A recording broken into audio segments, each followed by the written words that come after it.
Ce grand thème qui est découvrir Christ dans Colossiens, je voulais compléter 3 points importants, voire même 4, vraiment importants concernant la divinité de Christ.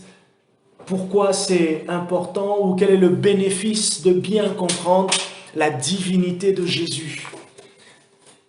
Donc nous sommes dans Colossiens, le chapitre 1, et à partir du verset 15 jusqu'au verset 18 ou 19, l'apôtre Paul parle de Jésus et il emploie le terme, il est le premier-né de toute la création, il est le premier, il est le commencement et la fin.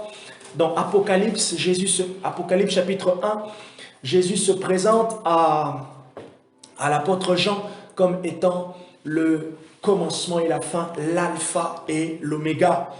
Donc si vous pouvez remonter dans le commencement, Jésus y était. Si vous pouvez aller jusqu'à la fin, Jésus y sera. Et dans Matthieu, il s'appelle Emmanuel, donc il couvre tout l'espace du temps. Alors la première chose, sans pour autant vraiment lire et faire un résumé sur Colossiens, je vous ai dit que Colossiens, c'est l'un des livres de la Bible qui parle, en plus de l'évangile de Jean, qui parle de la divinité de Jésus.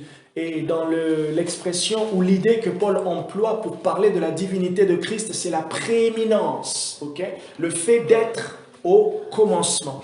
Première chose importante ou le premier bénéfice de la divinité de Christ, c'est le fait... c'est la portée et son implication pour notre salut présent et futur. La première chose qui est importante quand on veut saisir et profiter des avantages de la divinité de Christ, nous devons savoir que la divinité de Christ joue un rôle important dans notre réception de notre salut présent, mais aussi de notre salut futur.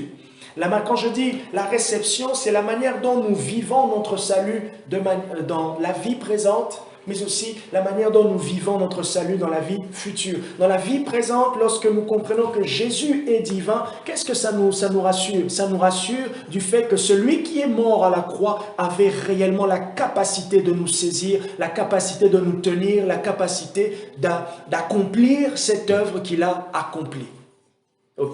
Mais du coup, par rapport au futur, ça nous rassure, puisqu'il a eu la capacité de pouvoir nous tenir, de pouvoir mourir et d'aller jusqu'à la mort à la croix, et il est ressuscité. Il a cette même capacité de nous maintenir jusqu'à son retour. Et d'ailleurs, il y a un texte comme ça de Pierre, je crois que c'est Pierre qui dit, il a celui qui nous...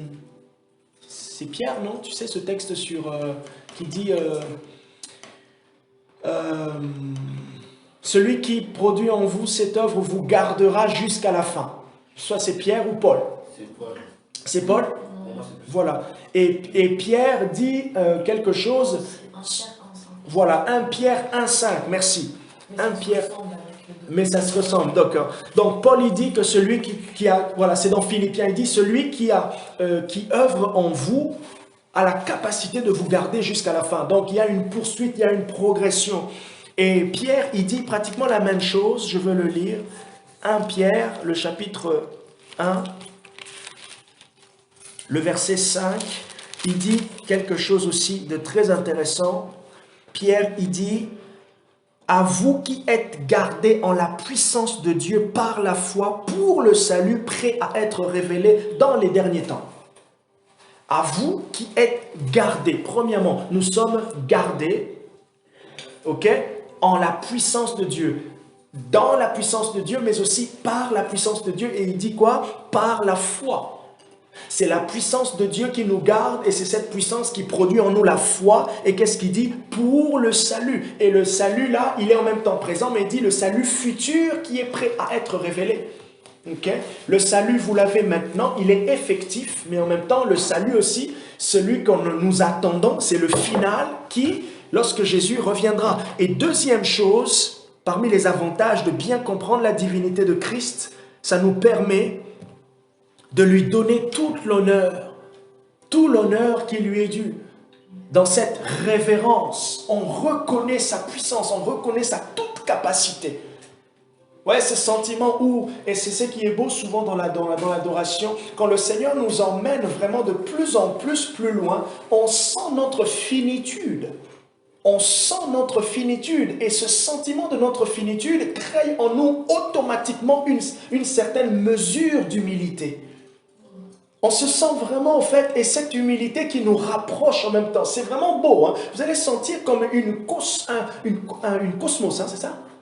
Une cosmos? Un cosmos. Vous allez sentir une cosmos, il y a une certaine ambiance, un cosmos.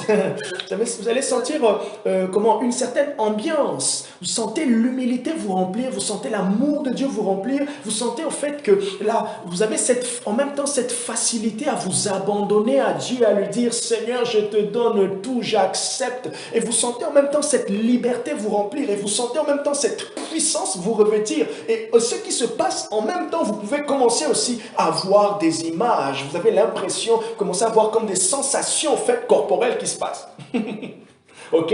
Et laissez-moi vous dire, à ce moment-là, l'activité angélique est intense autour de vous. Votre atmosphère, votre lieu est saturé de sa présence. Donc, quand on comprend la divinité de Christ, on peut lui donner tout l'honneur qui lui est dû. Je parlais de Apocalypse, révélation de Jésus-Christ. Lisez les 18 premiers versets d'Apocalypse. Oh, vous allez voir comment le Seigneur est en train de se dévoiler à Jean. Troisième point qui est important dans la compréhension de la divinité de Christ. Troisième avantage, c'est quand on comprend bien la divinité de Christ, on peut petit à petit entrevoir la portée de la victoire de Jésus sur le péché, la mort et le diable. On peut entrevoir la portée de la victoire de Jésus sur le péché, la mort ainsi que le diable. On sent, on reconnaît, on a le témoignage intérieur que Jésus est puissant. Colossiens chapitre 2, l'apôtre Paul dit qu'il lui a été donné un nom, je pense, au-dessus de tout le nom, par lequel tout genou fléchit et toute langue confesse qu'il est Seigneur. Si je ne me trompe pas. Ou sinon, Paul, il emploie, attendez, je vais lire Colossiens.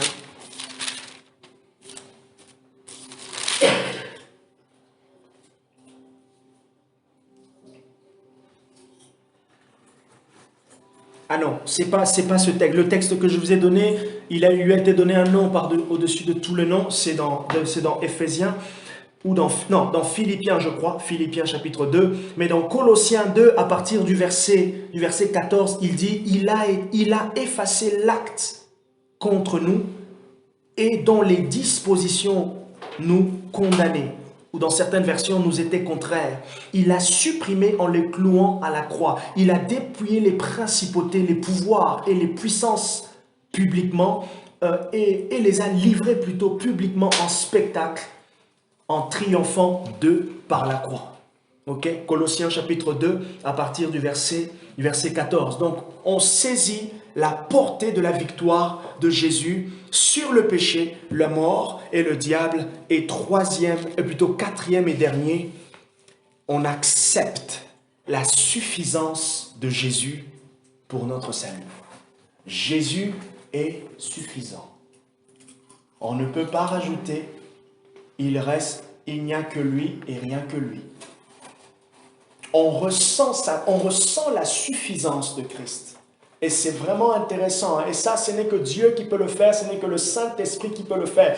Il t'amène en fait à sentir que Jésus, il est tout ce qu'il te faut. Il est suffisant. Et cette suffisance ne dépend pas du matériel. Cette suffisance a un goût spirituel, a un goût surnaturel.